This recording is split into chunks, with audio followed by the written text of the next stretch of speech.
Greetings, comrades, my name is Gigantals, and this is a bit of a different video. It's not a Gigantals theory or a or shock knowledge or anything. Basically, I just get because I was being fascinated by a subject for a while, and I ended up getting introduced to it partially through a couple of my doing research for a couple of my old videos. So I decided to make a video about this because I think it's quite interesting to know this.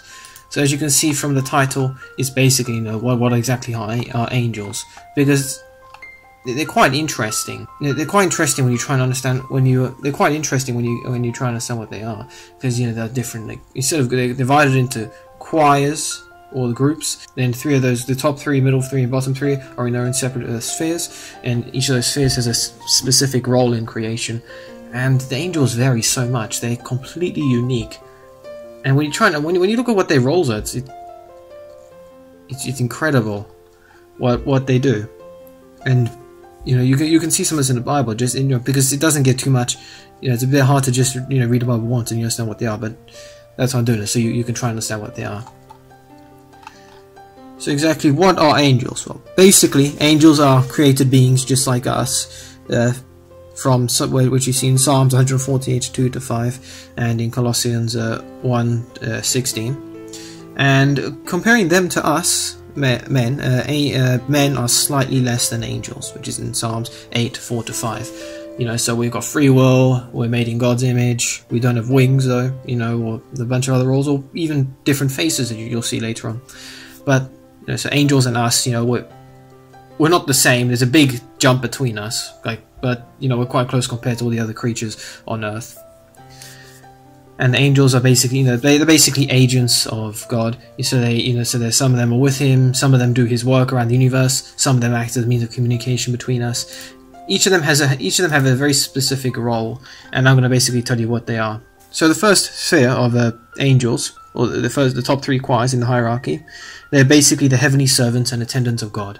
So they're usually by Him, and then He'll tell them to do stuff, and they'll go do that, like servants, and then people like. When you see like a king, and then he's always surrounded by people. It's kind of like that. So the first choir, the very top of the Seraphim, or singular seraph, and these are translated. They are known as the burning ones because they're like really bright, like almost like they're burning, and mentioned in like Isaiah 6, 1-8. But basically, the Seraphim are described as being humanoid, but they have 6 fiery wings, right? 2 cover their face, 2 cover their feet, and then the other 2 they use to fly. And they're caretakers of God's throne, and they fly around Him, and they sing praises to Him. So when Isaiah saw the seraphim, they were singing like, "Holy, holy, holy is the Lord God of hosts. The whole earth is full of His glory. Holy, holy, holy, the Holy Trinity." So they fly around Him and sing praises to Him. That's what the seraphim do. And they're like given the highest honor, that they may be able to be in the presence of God constantly. The second choir are the cherubim. And before you think of the little chubby babies with wings, that's not what the cherubim are. That's the putti or putto. Thanks to Donatello, the artist, people for some reason think of the putti whenever they think of the cherubim. Cherubim are very different. They are people with 4 faces, 1 face the head of a man, 1 face of a man to symbolize humanity, 1 face of an ox to symbolize domestic animals, 1 face of a lion to symbolize wild animals, and 1 face of an eagle to symbolize eagles. So probably like front, back, left, and right, in that kind of orientation. And then they've got 4 conjoined wings covered with eyes, and their feet are like that of an ox, and they're bronze. These 4 animals are also associated with the 4 evangelists, the 4 gospel writers, Matthew, Mark, Luke, and John. Now the cherubim are mentioned several times. For instance, Moses is told to build in the Ark of the Covenant 2 cherubim, Exodus 25:18-22. A cherub was sent to guard the tree of life and the Garden of Eden, to stop Adam and Eve getting back into it in Genesis 3:24. And Ezekiel saw the cherubim in Ezekiel 1:15-11 in his vision of God's throne. And these cherubim at that point in time, they were like zapping around like lightning, apparently. As you can see, they're very different from the chubby babies you hear of. They are Although in Revelation 4:2 to 10 they are described as 6 wings, but that could just be slightly different. Although, and some variations have them having like the body of a lion. Point is, it's almost like a chimera, like, a combination of animals and man, and they're basically like the servants. So if God tells them what to do, and they do it. So go guard the tree of life, don't let people near it. They go do that. But they're allowed to be in the presence of God a lot more, which is still an incredibly high honor. And Satan, according to Saint Thomas Aquinas, is a fallen cherub, which is it shows he's fallen quite far to have come from the second highest choir to the nowhere near it. Okay, now the third choir of the first sphere. I need to make something a bit clear about this with you all. You see, one of the problems with the similarities between Judaism and Christianity is that sometimes people get confused between various things that are meant to be very distinct, and this is one of them. You see, when people imagine thrones, they don't think of them what they are. They don't think of them what they actually are. These people, when people think of the thrones, they imagine the Ophanim. In Ezekiel 15 to 22, I believe. Yeah. Basically, they're meant to be these like beryl-colored rings of that basically spin around each other or around a central point, almost like they're orbiting, and they're covered in eyes. And these are meant to contemplate God as they spin around the throne, and Ezekiel saw them. And these are basically the Jewish Ophanim. Now, people get these very confused with what the thrones are. The thrones are very different. The thrones are first described by Saint Paul in Colossians 1:16, and they're also believed to be mentioned in Revelation 4:4 as the 24 elders. And they look nothing like rings. No, instead, these thrones, they basically look like adoring old men who listen to the will of God and present people's prayers to Him. As you can see, there's a very big difference from the Ophanim, and I don't know why people get so confused with them, but we really need to remember that there's a very distinct difference. I mean, there's a very big difference between an old man and what looks like a spinning set of rings. But those are basically that's the first sphere. They're in the presence of God constantly. And another way to describe it, this sphere is important. They are outside of material time and space. So they are in the realm of God. They are beyond the material realm. The next two spheres are in this realm, in the material. So the second sphere, again another 3 choirs here, and they basically work as the heavenly governors of creation. So they guide and rule the spirits and control matter. So the highest of the second sphere are the dominions, and these are mentioned in Ephesians 1:21 and Colossians 1:16. The dominions regulate the duties of the lower angels, and they very rarely actually make themselves known to people. They look divinely beautiful and have a pair of feathered wings like normal angels, as you would imagine in your head, but they have special swords and scepters which have orbs of light on top of them, which distinguish them from other angels. Then the next choir down are the virtues, and these virtues are responsible for the miracles you see happening before you. And these are also mentioned in Ephesians 1:21. Again, these are almost like from this point on, all the angels here are what you'd typically imagine angels to look like, right? So these angels from here on almost seem to look all alike. I mean, but they have different roles. I mean, technically we don't know what angels actually look like. Because Jesus told us that they're incapable of having relationships like men and women, so they don't have genders. So names like Gabriel, Michael, Raphael that we see later on, those are just names. Really, it doesn't indicate gender necessarily. Point is that when from this point on, just imagine that the angels are like divinely beautiful humans with wings and halos. Okay.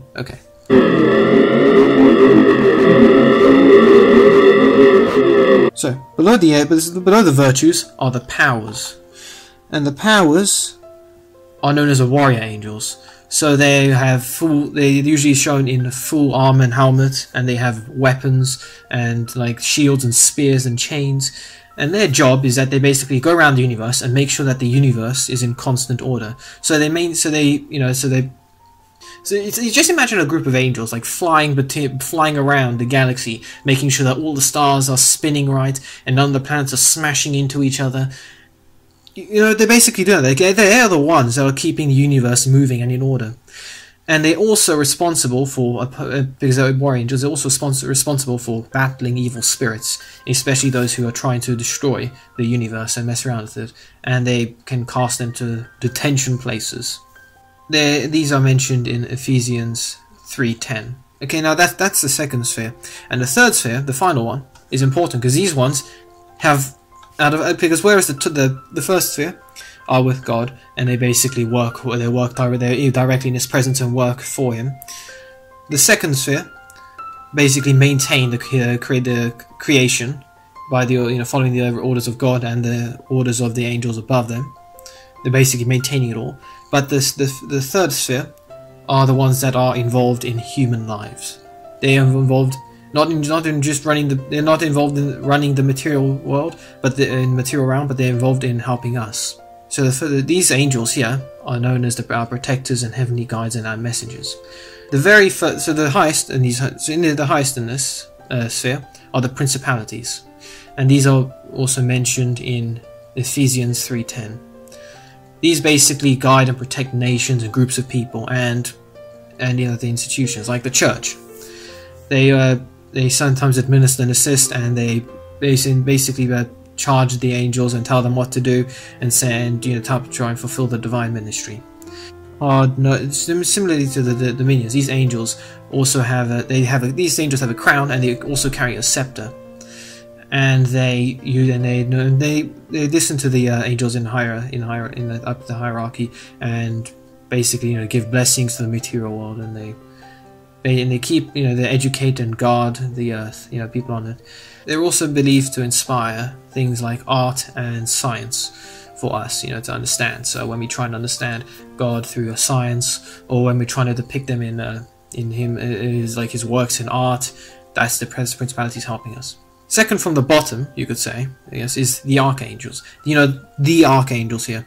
So the archangels are basically the highest angels you can get, and I mean in this sphere. You see, again, like seraphim and cherubim and thrones. They're a type of angel. Okay, just keep in mind they're a type of angel, but they're not angel.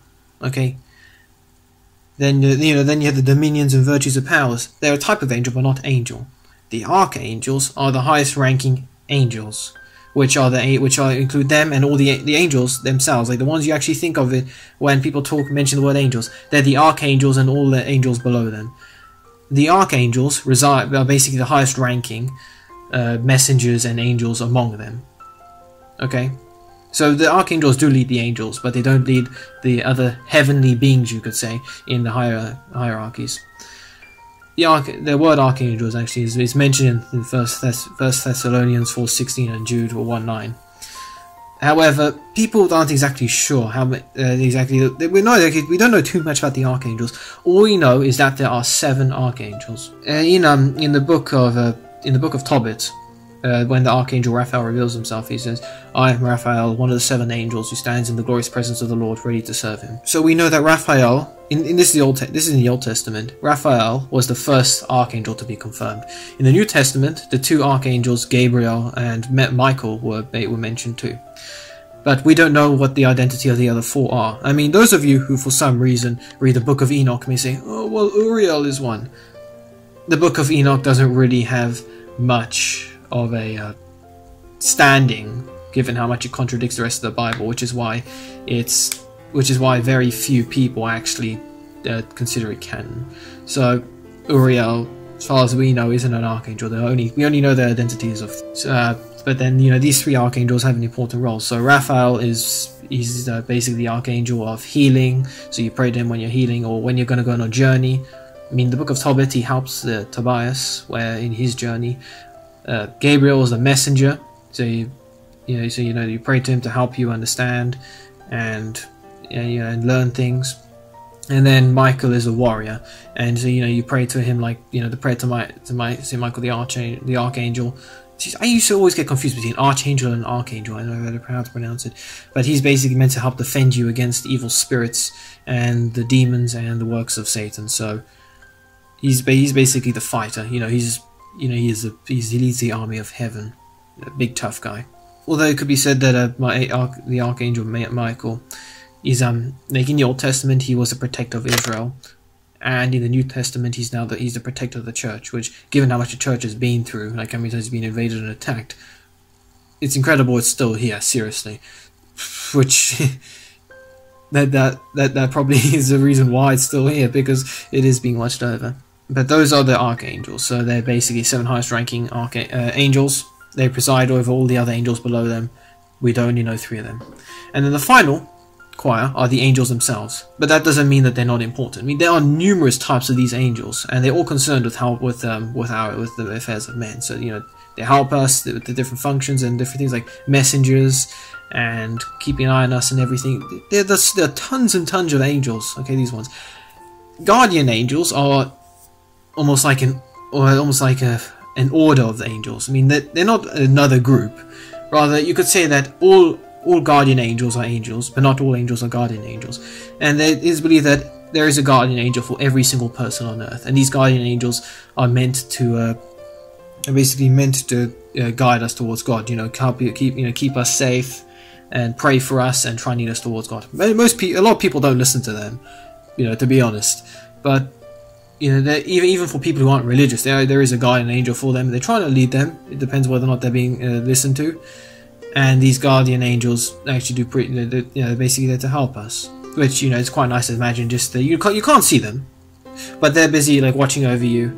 And actually, I've got the picture up right now, don't I? Yeah, like that picture there. You have I'm not saying that there are multiple guardian angels watching over you, but it's nice to imagine how you have a guardian angel watching over you. Or like in that case, maybe maybe one of those angels, maybe all those angels there are battling all the demons away from you. And then you have the one guardian angel. Again, in that situation, you would have your guardian angel who's trying to quickly get you out of there, so you don't get involved, right? Because according to the Book of Revelation, and I've got my copy here. Let me just. Oof! Why is everything moving? Where's that quote?